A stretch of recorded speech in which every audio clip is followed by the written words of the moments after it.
Hi everyone, कैसे आप सब लोग। आई होप बहुत अच्छे होंगे, अपने रिसर्च भी बहुत अच्छे से कर रहे होंगे।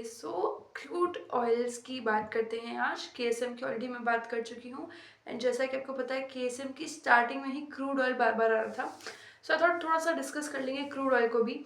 And it is very important क्योंकि क्रूड ऑयल से आपके बहुत सारे तरह के केमिकल्स निकलते हैं, बहुत सारे तरह के ऑयल्स निकलते हैं।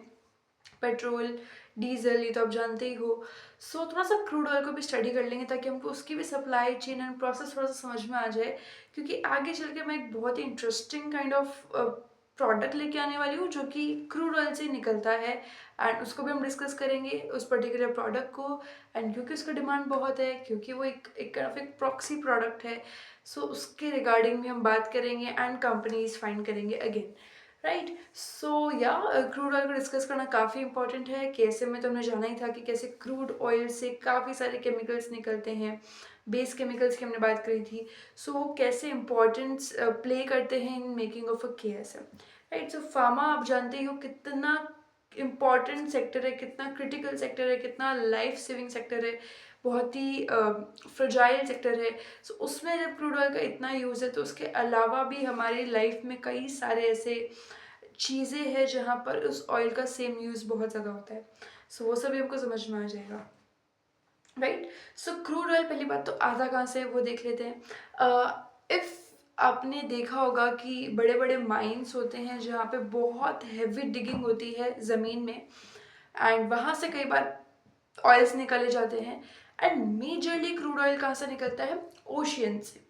ओशियंस में आई डोंट नो अगर आपने देखी है, बड़ी बड़ी जो ड्रिल्स होती है ओशन के बीचों बीच, रिफाइनरीज होती है ऑयल की, है ना, वो चार पैरों पे ऐसे कुछ बना होता है। बहुत ही बड़ा सा एक अलग ही सेटअप होता है समुद्र के बीचों बीच, एंड जिससे आपका ऑयल निकलता है। अगर आपने वो कभी देखा है किसी वीडियो में आपको जल्दी समझ में आ जाएगा, है ना। वहाँ से एक्चुअल ऑयल, क्रूड ऑयल निकलता है जो कि काफ़ी नीचे होता है ज़मीन के। And of course it's ocean, पानी को पहले चीरना, देन फिर ज़मीन के अंदर से उस क्रूड ऑयल को निकालना। And is very impure, it is just black, bad, smelly oil. Right. उस ऑयल को निकाल करके उसको ट्रांसपोर्ट किया जाता है through ships, and then lot of like कुछ ज़मीन पर भी, like on the earth bed also there are lot of tanks and pipe kind of system जिसके थ्रू मतलब एक कंट्री के अंदर भी सप्लाईज होती है। बट इतना टेक्निकल क्योंकि बहुत ही बड़े नेटवर्क चाहिए आपको उन पाइप्स का। बट येस, पाइप से भी सप्लाई होता है, उन बड़े बड़े टैंक से भी सप्लाई होता है, ज़मीन के अंदर भी होते हैं ऐसे कई सारे pipes. And majorly transport and logistics होता है फिर उनका, एंड बड़े बड़े ऑयल रिफाइनरीज में वो ऑयल आते हैं। उसके बाद में शुरू होता है मेन प्रोसेस। उस पूरे ऑयल को पहले प्योरीफाई करके एंड हीट पे किया डाला जाता है। उस पूरे पूरे पूरे के पूरे ऑयल को हीट किया जाता है, बॉईल किया जाता है। And here you start your crude oil processing process, जिसमें जब आप उसको हीट अप करते हो, लगभग 400 डिग्री तक इसको जलाया जाता है, ऑयल को हीट अप किया जाता है।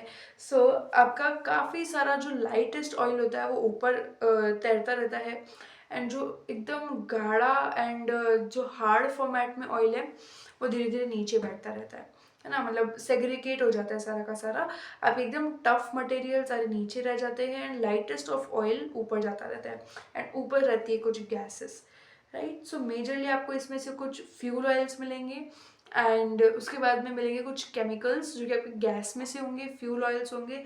एंड देन आपको मिलेंगे कुछ पैराफिन्स एंड पेट्रोकेमिकल्स अगर आप कह सकते हो उसको। ये आपको कुछ मिलते हैं। Right, let's start with the lightest. वहाँ से आपको प्रोड्यूस होंगे कुछ गैस प्रोडक्ट्स। जो भी हीट हो रहा है आपका ऑयल, उसमें से जो भी गैस कंटेंट है वो निकलता है। The very first is LPG, जो आपके कुकिंग में हो गया, इन सब चीज़ों में यूज़ लिया जाता है। सिलेंडर्स में आपकी जो एलपीजी आती है वो हमारा जो गैस है एलपीजी उससे रहता है। वो आपका गैस सबसे ऊपर लाइटेस्ट फॉर्म में रहेगा, वो सबसे पहले इसमें से सेग्रीगेट किया जाता है। इसके बाद में आपकी कुछ रिफाइनरी गैसेस निकलती है, कुछ फैक्ट्री में यूज़ होने वाले फ्यूल्स निकलते हैं। देन आपके कुछ पेट्रोल रेंज के प्रोडक्ट्स आते हैं। So very first is petrol, जो कि आपके कार्स, बाइक्स एंड सब में यूज़ होता है। इसके बाद में आपके आते हैं कुछ फार्मा बेस्ड केमिकल्स जो कि रिलीज होते हैं आफ्टर पेट्रोल, राइट। देन आपका आता है केरोसिन। केरोसिन रेंज के कुछ प्रोडक्ट्स आते हैं जहाँ पे आपके like kerosene is the oil जो आप लैम्प्स एंड स्टोव्स वगैरह में यूज़ करते हो मेजरली।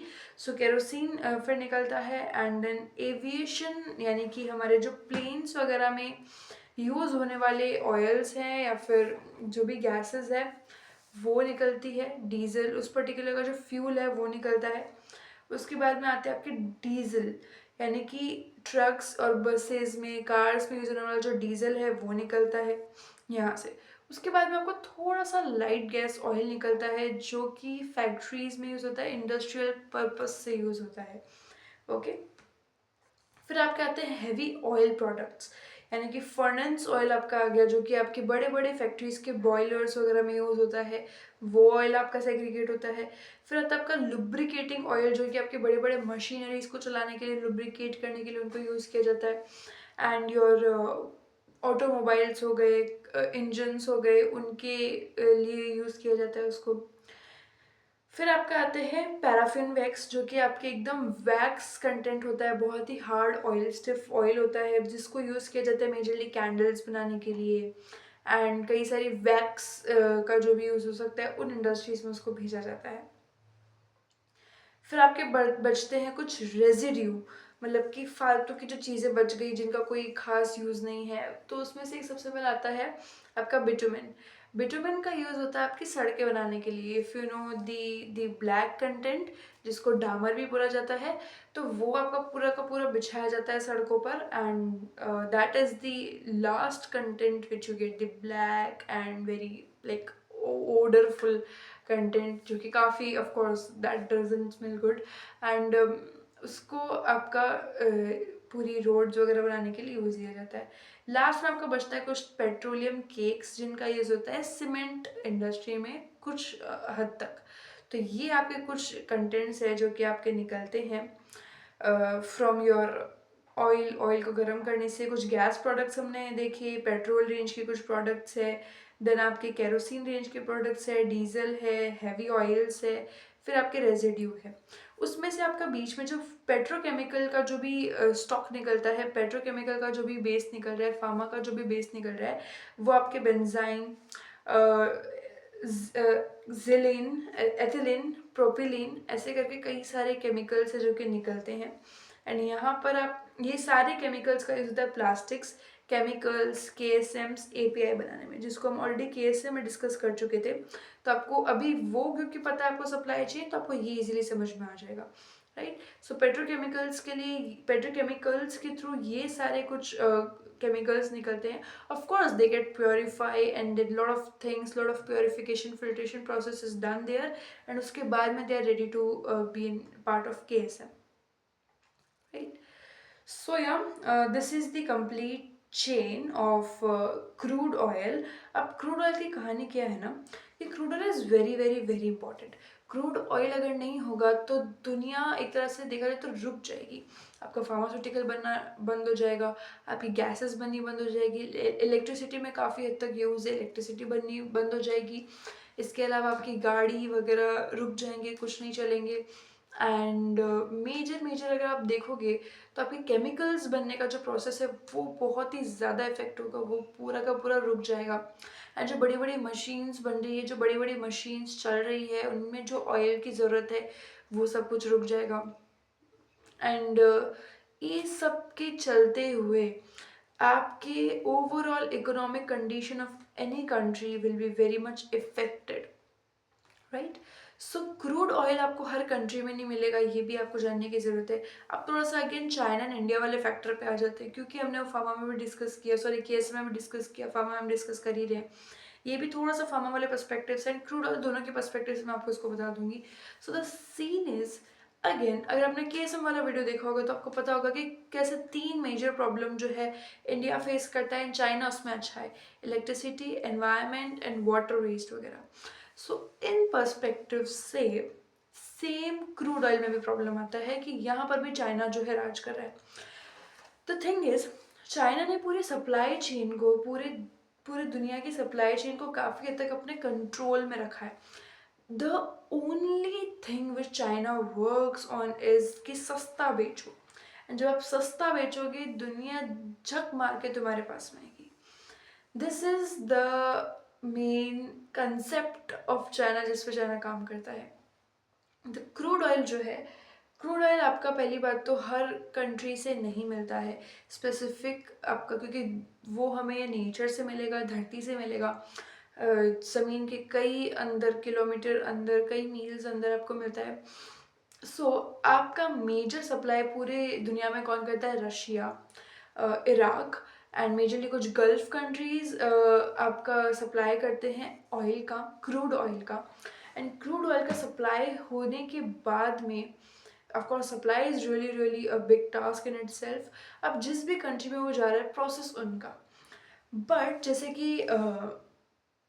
जैसे चाइना के पास में वो क्रूड ऑयल गया, अब चाइना उससे बनाएगा सस्ते केएसएम्स, सस्ते केएसएम्स बनाएगा, या सस्ते पेट्रोकेमिकल्स बनाएगा, सस्ते फर्टिलाइजर्स बनाएगा, सस्ते केमिकल्स बनाएगा, एंड उनको पूरी दुनिया में बेचेगा।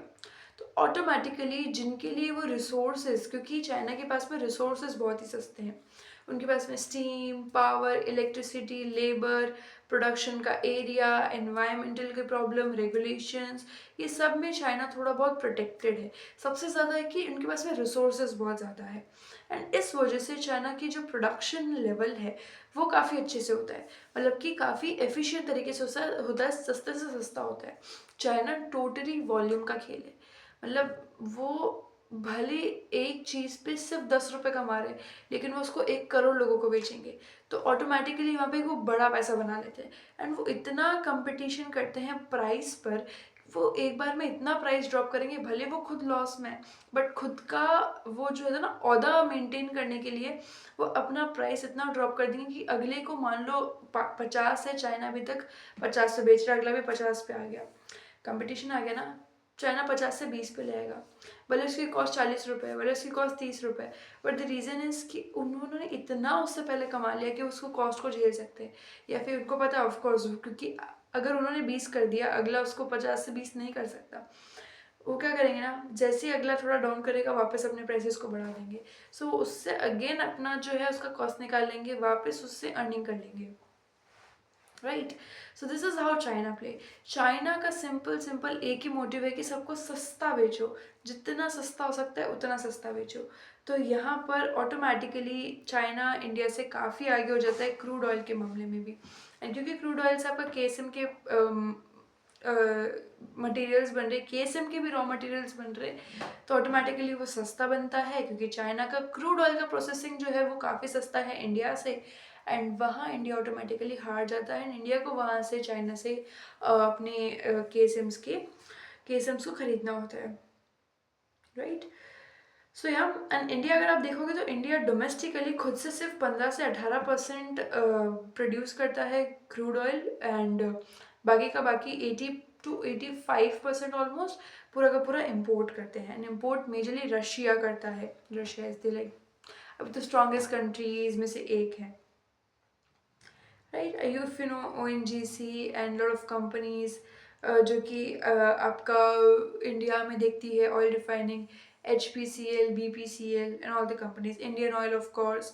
सो या, इसके अलावा thing which we need to study, yeah so अभी आपको प्रोसेस पता है, एंड अभी आपको सारी चीज़ें ऑलमोस्ट पता है। सो एक और चीज़ कि चाइना के पास में हर चीज़ के मेगा पार्क्स है, जो कि मैंने केएसएम में भी ऑलरेडी आपको बोला, तो वो इजीली एक ही जगह पे बहुत सारी पावर को मेंटेन कर सकते हैं।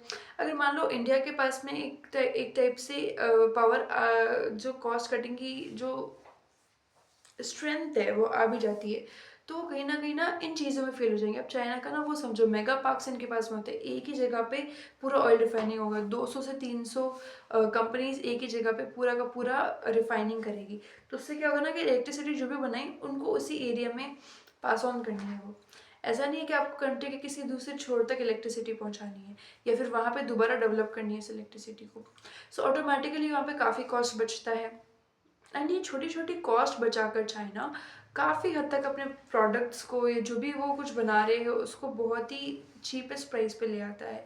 एंड यही रीज़न है कि चाइना, ऑफ कोर्स चाइना का प्रोसेस थोड़ा सा डर्टी है, 100% रेगुलेशन वो फॉलो नहीं करते हैं, the process is not trustable, but yeah somehow they are leading the world. And the only reason is कि सस्ता, इट इज़ सस्ता।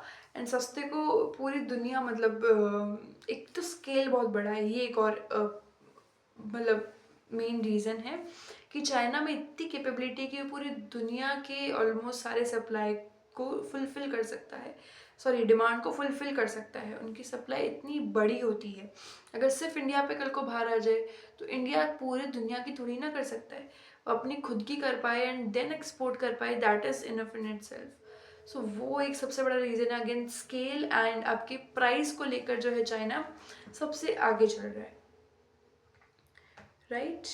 एंड चाइना पोल्यूशन को एक्सेप्ट करता है, सबसे बड़ी चीज़ कि मतलब लॉ, इन्वायरमेंटल लॉ जो है वो स्ट्रिक्ट है चाइना में, बट इतने नहीं है जितने यूएसएफडी के अकॉर्डिंग होने चाहिए है। एंड वो क्या करते हैं ना कि वो एक जगह पे डंप कर रहे हैं, अगेन केस में ये बात मैंने बोली थी। सो एक जगह पे वो डंप कर रहे हैं, इसलिए उनके लिए इतना ज़्यादा हार्मफुल वो नहीं है, वो उसका वेस्ट मैनेजमेंट ठीक से कर पाते हैं। This is what helping China in waste management also. And इन्होंने जिम्मा लिया कि हाँ भले अगर गंदा प्रोसेस है कोई बात नहीं, हम बनाएंगे। इफ़ यू नो चाइना की साइकोलॉजी क्या है एंड चाइना कैसे काम करता है, हर घर में कुछ ना कुछ प्रोडक्शन हो रहा है, हर एक घर में कुछ ना कुछ मैन्युफैक्चरिंग हो रहा है। Complete China is a manufacturing country, वो लोग मैन्युफैक्चर करते हैं, सर्विसेज में उनका ध्यान इतना नहीं है, बट वो मैन्युफैक्चर करते हैं, प्रोडक्ट्स बनाते हैं, हर घर में कुछ ना कुछ प्रोडक्शन हो रहा है, मैन्युफैक्चर हो रहा है। And due to that they are able to fulfill the demand of themselves as well and the complete world as well, right। And ये जो साइकोलॉजी काफ़ी टाइम से चाइना का कंसेप्ट चला आ रहा है कि आपको हर घर में कुछ ना कुछ प्रोड्यूस करना है, आप एक पेंसिल बनाओ लेकिन आप कुछ ना कुछ मैन्युफैक्चर करो, हर घर में उनकी फैक्ट्रीज लगी हुई है, हर घर में छोटा छोटा छोटा छोटा सब कुछ कुछ कर रहे हैं। तो ये जो चीज़ है ना, ये चाइना को लीड करवाती है इस दुनिया के स्टेज पे, क्योंकि प्रोडक्शन इतना है कि वो सबकी सब डिमांड फुलफिल कर सकता है। एंड ऑफ कोर्स इतना उनके पास में प्रोडक्ट्स है कि वो आराम से सस्ते प्राइसेस पे उनको बेच सकते हैं। This is the main thing. Energy सस्ती है, अगेन वही बात आ जाती है। सो या केमिकल एंड फार्मा मार्केट में इसीलिए चाइना थोड़ा सा लीड कर रहा है, क्योंकि उनके पास में रिसोर्सेज बहुत ज़्यादा है एंड वो सस्ता बना पाते हैं। सो चाइना एक as a builder, as a contractor and a supplier काम करता है। इंडिया प्रोसेस को थोड़ा सा महत्व देता है, एंड पैकेजिंग हो गया, एंड जो फिनिशिंग पार्ट है, लास्ट का जो फिनिशिंग पार्ट है वो इंडिया करता है। उसके अलावा सारी चीज़ें आपकी चाइना से वैसे ही हो रही है, राइट। सो चाइना कहाँ से मेजरली आपका इंपोर्ट कर रहा है, रशिया हो गया, सऊदी अरेबिया हो गया, Iraq, Iran, Brazil and some parts of Africa as well, right. So yeah these are all the things which I wanted to discuss with you। And China पे dependency बहुत ज़्यादा है and that is due to process. But एक चीज़ है जिसमें China हमेशा पीछे रहेगा, and that is quality. Quality में इंडिया इज़ लाइक थोड़ा सा आगे है, थोड़ा सा चाइना का कंपटीशन में आगे है India in terms of quality, execution and processing, and of course regulations को प्रोसेस करना एंड ट्रैक रिकॉर्ड। अगर आप इंडिया का देखोगे तो they have proved themselves. And China में कई बार ऐसा हुआ है कि कुछ कंपनीज को बैन कर दिया गया है, कई सारे रेगुलेशंस फॉलो ना करने के चक्कर में उनको काफ़ी ज़्यादा चीज़ें झेलने की नौबत आई है। एंड अभी बीच में काफ़ी डाउन पड़ गया था उनका chemical market due to quality and a lot of things, क्योंकि directly or indirectly the chemicals, the things are getting in contact with the body, and the things which get in the contact with the body shall always be very much pure, right। So crude oil के अंदर भी आपकी कई सारे और chemicals निकलते हैं, उसमें से एक है आपका, जो मैं आपसे कुछ वक्त बाद में डिस्कस करूँगी। एक बार थोड़ा सा मैं फार्मा का मैं आपको अच्छे से एक्सप्लेन कर दूँ, एंड उसके बाद में we will be discussing a single product जिसमें बहुत पोटेंशियल है एंड जो आपका क्रूड ऑयल से ही निकलता है। That is why crude oil को समझना थोड़ा सा और इम्पोर्टेंट था। ये मैंने आपको मेन बताया ना। एक क्रूड ऑयल से आप मान के चलिए 100 तरह के अलग अलग केमिकल, 100 तरह के अलग अलग प्रोडक्ट्स निकलते हैं। ये मैंने आपको मेन कैटेगरी बताया। Okay, so these are all the things which I want to discuss with you about crude oil, and yeah, it is too interesting. It is like soul of lot of many industries. कई सारी industries crude oil के products पे काम करती है। अगर crude oil को हटा दिया जाए, so yeah, सब बंद हो सकता है। बहुत सारे issues आ सकते हैं, especially pharma। ये तो मतलब वो है ना, जिंदगी मौत का खेल है, जिंदगी मौत का सवाल हो जाता है वहाँ पर। सो या the complete world depends on these kind of important things like crude oil, gases, electricity. These are very important things which we need to keep in mind, right? So yeah, अगर आपको कोई भी query है, you can ask me in the comments, and if you want any topic to be discussed in detail, you can let me know. If you want to अगर आपको crude oil भी और detail में study करना है, if you can tell me, I do that. And या let's see कैसे China का डिपेंडेंसी कम हो सकता है, वो आपको China+1 स्ट्रैटेजी में थोड़ा सा पता चलेगा, and that is a really good strategy anyways. So आपको उसमें मैं थोड़ा सा समझा दूंगी how the world can like थोड़ा सा डिपेंडेंसी हटा सकते हैं चाइना से, राइट? सो या टिल देन आप अच्छे से स्टडी करिए। ऐसे the next video, till then do research. Thank you.